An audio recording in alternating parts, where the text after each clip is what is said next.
بسم اللہ الرحمن الرحیم۔ السلام علیکم۔ آج کل رافضیوں کے نئے ہمدرد پیدا ہوئے ہیں۔ مرزا ہو، ساحل ہو، ہمدرد ہو، یا اب ایک قادری صاحب آئے ہیں، یہ سنیوں کو ظالم اور دوسروں کو مظلوم ثابت کرتے ہیں، خلفائے راشدین اور امہات المومنین کی گستاخیاں کرتے ہیں، اور جھوٹی روایتوں اور جھوٹی حدیثوں کے ذریعے اپنا جھوٹ کو سچ ثابت کرتے ہیں۔ مرزا نے محمد بن قاسم، جنہوں نے راجہ داہر کو شکست دے کر سندھ میں اسلام کا آغاز کیا تھا اور ملتان تک گئے تھے، ان کے بارے میں جھوٹی روایت گھڑی کہ وہ اہل بیت کو پکڑنے آئے تھے، نہ اس وقت اہل بیت کا کوئی تعلق تھا، اور جو لوگ اہل بیت کے نام سے کچھ کر بھی رہے تھے تو ان کو خود حضرت امام زین العابدین اور حضرت امام باقر اور حضرت امام جعفر صادق نے کہا تھا کہ ہم کسی ایسی تحریک کے یا ایسے قیام کے ساتھ نہیں ہیں، انہوں نے بھی ان کا ساتھ نہیں دیا تھا، لیکن یہ مرزا اینڈ کمپنی جو ہے یہ انہیں اہل بیت ثابت کرنے پر لگی ہوئی ہے۔ سنیوں کے مظالم تو جھوٹے دکھاتے ہیں۔ جو حجاج بن یوسف نے جو کچھ کیا تھا وہ سارا حضرت عبداللہ بن زبیر کے ساتھ اور ان کے حامیوں کے ساتھ کیا تھا، جو خود سنی تھے، کوئی شیعہ نہیں تھے وہ، تو ان کے مظالم کا بھی وہ کھاتے میں ڈالتے ہیں کہ جیسے یہ سنیوں نے مظالم کسی اور پہ کیے ہیں، حالانکہ وہ جو کچھ ہوا تھا وہ سارا، اور حضرت عبداللہ بن زبیر کون تھے یہ بھی آپ کو پتہ ہوگا، وہ حضرت ابوبکر صدیق رضی اللہ تعالیٰ عنہ کے نواسے تھے، ان کی بیٹی حضرت آسمہ رضی اللہ تعالیٰ عنہ کے صاحبزادے۔ تو یہ سارے جھوٹے قصے کہانیاں بتائی گئیں، لیکن انہوں نے کسی نے بھی، چاہے مرزا ہو، چاہے ساحل ہو، چاہے ہمدرد ہو یا اور کوئی، جو مظالم سنیوں پر ہوئے وہ نہیں، کبھی بھی نہیں بتائے۔ وہ بتاتے ہوئے ان کو یا شرم آتی ہے یا جو جھوٹا پروپیگنڈا کرتے ہیں اس کے بے نقاب ہونے کا ڈر ہے، اس لیے وہ ان واقعات کو نہیں بناتے۔ علمی کتاب ہی کہتا ہے لیکن علمی کتاب کو ہی چھپاتا ہے۔ تو آج میں جو آپ کو بتانا جا رہا ہوں اس سے دیکھ کے اندازہ لگائیے گا کہ سنیوں کے ساتھ کیا کچھ ہوا۔ ان کے مقبرے مزارات تک شہید کیے گئے، ان کو موت کے گھاٹ اتارا گیا اور ان کو چوائس دی گئی یا تو قتل ہو یا شیعہ بنے۔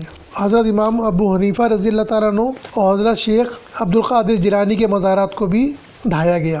یہ آپ کو کبھی یہ مرزائی کمپنی نہیں بتاتی۔ 850 سال تک ایران پہ سنیوں نے حکومت کی، لیکن 850 سال کے بعد پھر صفوی سلطنت نے بزور طاقت سنی اکثریت کو تشدد کے ذریعے اور موت کے گھاٹ اتار کر دھمکیاں دے کر مجبور کیا کہ وہ شیعہ مسلک اختیار کرے۔ تو شروع کرتے ہیں آج کی ویڈیو۔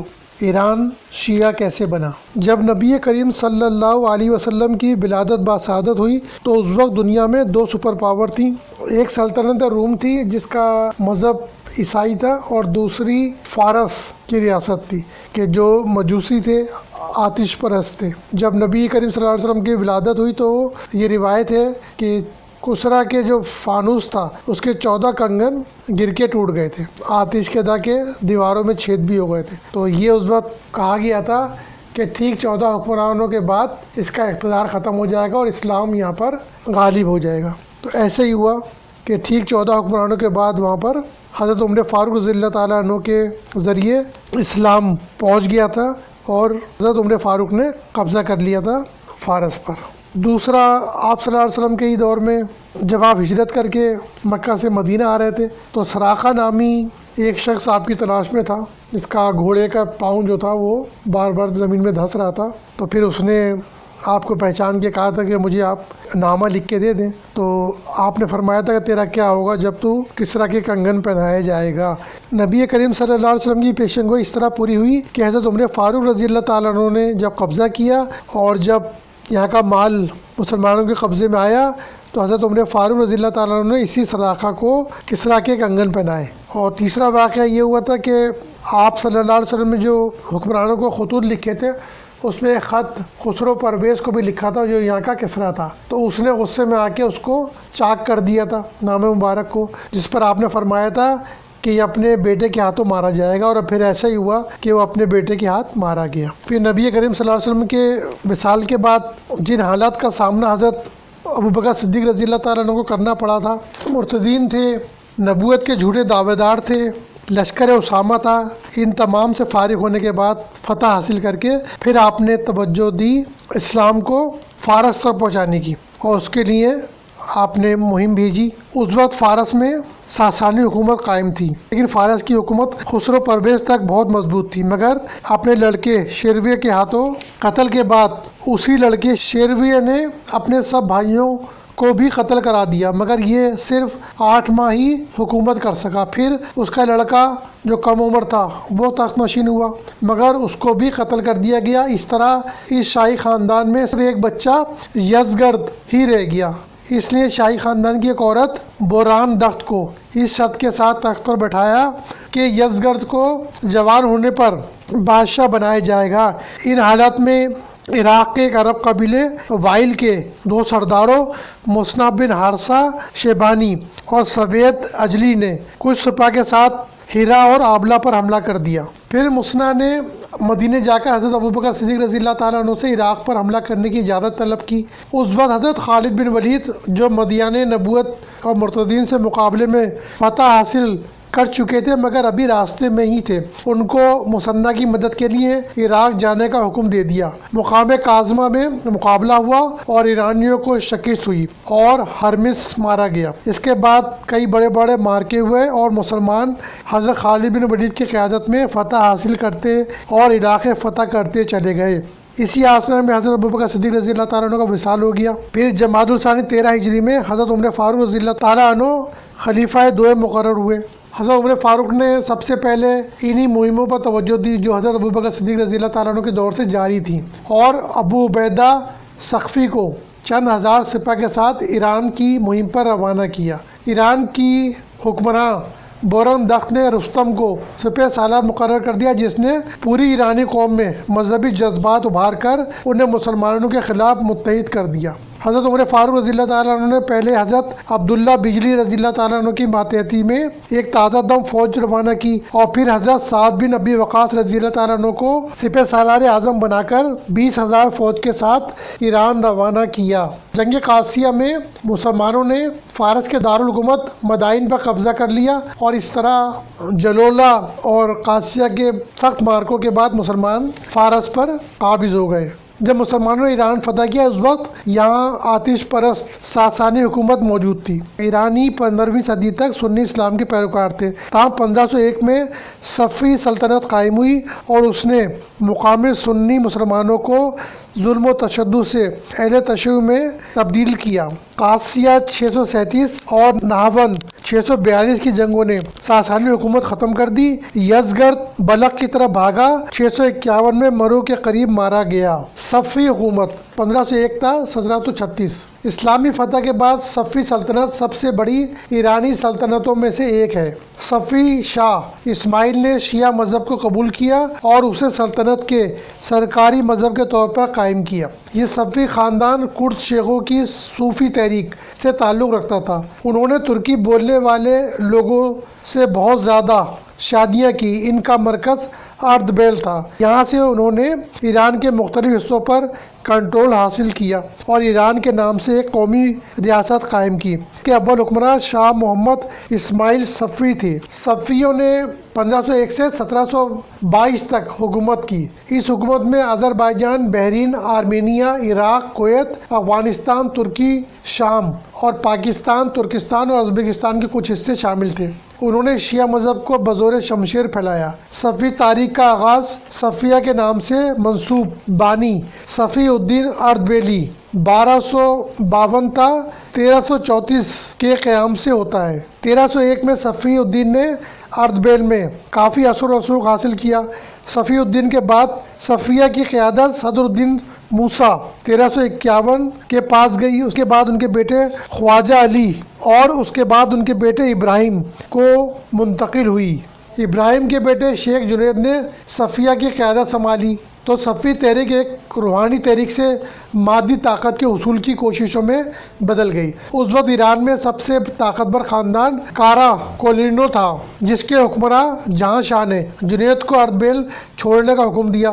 جنید نے اس جہاں شاہ کے حریف آف کنولو خان ازن حسن سے پناہ مانگی اور اس کی بہن ختیجہ بیگم سے شادی کر کے اپنے تعلقات کو مضبوط کیا۔ جنید ایک مہم میں مارا گیا۔ اس کے بعد اس کا لڑکا حیدر صفوی تخت نشین ہوا، جس نے ازون شاہ کی بیٹی مارتھا عالم شاہ سے شادی کی اور اس سے ہی صفی خاندان کے بانی اسماعیل اول پیدا ہوئے۔ ازون حسن کی موت کے بعد اس کے بیٹے یعقوب نے صفی کے مذہبی اثر و رسوخ سے خطرہ محسوس کرتے ہوئے حیدر کو قتل کروایا۔ اس وقت صفیہ خانہ بدوش اور ترک زبان بولنے والے قبیلے تھے جو مخصوص سرخ پوشاک کی وجہ سے قزلباش کہلاتے تھے۔ حیدر کی موت کے بعد صفیہ اس کے بیٹے علی مرزا صفی کے ساتھ ہوئے، اس کو بھی یعقوب نے قتل کرا دیا۔ علی مرزا نے قتل سے پہلے اپنے بھائی اسماعیل کو صفیہ کا روحانی پیشوا نامزد کر دیا۔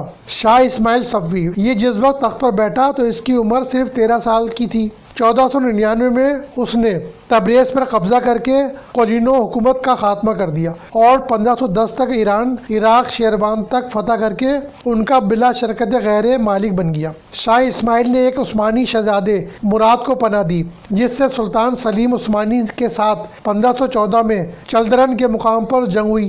25,000 ایرانی مارے گئے اور شاہ اسماعیل زخمی ہو کر فرار ہو گیا اور تبریز پر سلطان سلیم نے قبضہ کر لیا۔ پھر سلیم واپس ہوا، تبریز اور آذربائیجان پر دوبارہ قابض ہو گیا۔ اسماعیل صفوی، اس کے دور سے پہلے ایران میں اکثریت سنی حکمراں خاندانوں کی تھی اور سرکاری مذہب بھی اہل سنت کا تھا، لیکن شاہ اسماعیل نے تبریز پر قبضہ کرنے کے بعد شیعہ مسلک کو سرکاری مذہب قرار دیا اور صحابہ کرام پر تبرہ کرنا شروع کر دیا۔ اس وقت تبریز کی 2/3 آبادی سنی تھی اور شیعہ اقلیت میں تھے، مگر شاہ اسماعیل نے شیعت کو پھیلانے میں تشدد اور بدترین تعصب کا مظاہرہ کیا۔ شیعت قبول نہ کرنے والے لاکھوں لوگوں کو قتل کر دیا اور جو بچ گئے انہیں تشدد کر کے مجبور کیا گیا کہ وہ شیعہ بن جائیں۔ بکثرت سنی علماء قتل کر دیے گئے۔ شاہ اسماعیل کی فوج قزلباش کہلاتی تھی کیونکہ اسماعیل کے باپ حیدر نے اپنے ماننے والوں کے لیے ایک سرخ رنگ کی ٹوپی مقرر کی تھی جس میں 12 کنگورے تھے۔ ٹوپی کا رنگ سرخ تھا، اس لیے ترکی میں ان کو سرخ ٹوپی والے یعنی قزلباش کہتے تھے۔ شاہ اسماعیل شاعر بھی تھا اور خطائی اس کا تخلص تھا۔ شیعہ مذہب کی صوفیانہ شاعری میں اس کو عام مقام حاصل ہے۔ ان صفیوں کا نعرہ تھا کہ موت یا جلا وطنی، اور جن سنی علماء نے شیعہ بننا گوارا نہ کیا ان کا قتل عام کیا گیا۔ ایسا ہی قتل عام ہرات میں کیا گیا۔ اسماعیل نے عرب کے شیعہ علماء کو زمین اور رقم کا لالچ دے کر ایران بلوایا۔ عباس اول نے بھی عرب شیعہ علماء کو ایران درآمد کیا، ان کے لیے مذہبی ادارے بنائے۔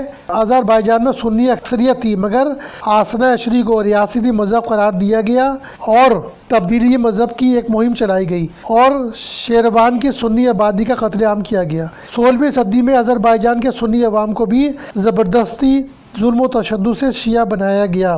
عراق 1508 میں اسماعیل نے بغداد پر قبضہ کیا اور سنیوں کا قتل عام کیا اور سنی مساجد اور مقبروں کو مسمار کیا، جن میں حضرت امام ابو حنیفہ اور شیخ عبدالقادر جیلانی کے مزارات بھی شامل ہیں، اور شیخ عبدالقادر جیلانی کے اہل خانہ کو یہاں سے بے دخل کر دیا گیا اور عراق کے سنیوں کو زبردستی شیعہ بننے پر مجبور کر دیا گیا اور سنیوں کے طور طریقوں کو منسوخ کر کے شیعہ مذہب کو رائج کیا۔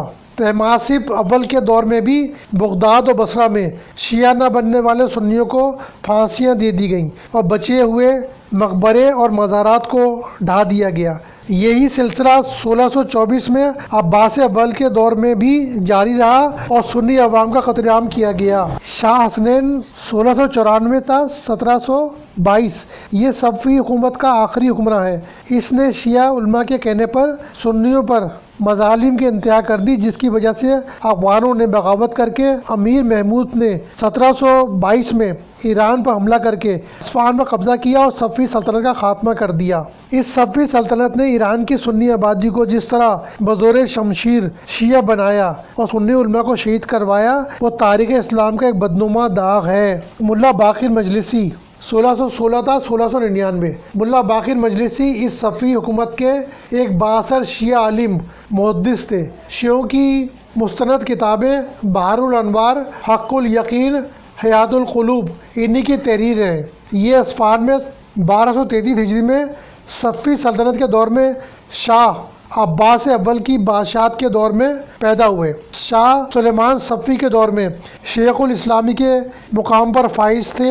ملا باقر مجلسی نے ایران میں سنیوں کے خاتمے کے لیے خود کو وقف کر دیا تھا اور یہ صفی حکومت کے دست و بازو تھے، جیسے حجاج بن یوسف تھا بنو امیہ کا، اسی طرح صفی کے ملا باقر مجلسی تھے۔ تو یہ میں نے آپ کو جو بزور شمشیر ایران کو سنیوں سے شیعہ میں کنورٹ کیا گیا، تبدیل کیا گیا، اس کے بارے میں جو تاریخ میں تفصیلات ہیں وہ بیان کی۔ اسی طرح کی معلوماتی ویڈیو دیکھنے کے لیے دیکھتے رہیے ہمارا یوٹیوب چینل اسلامی ہسٹری۔ انشاءاللہ ملتے ہیں ایک نئی ویڈیو کے ساتھ۔ السلام علیکم۔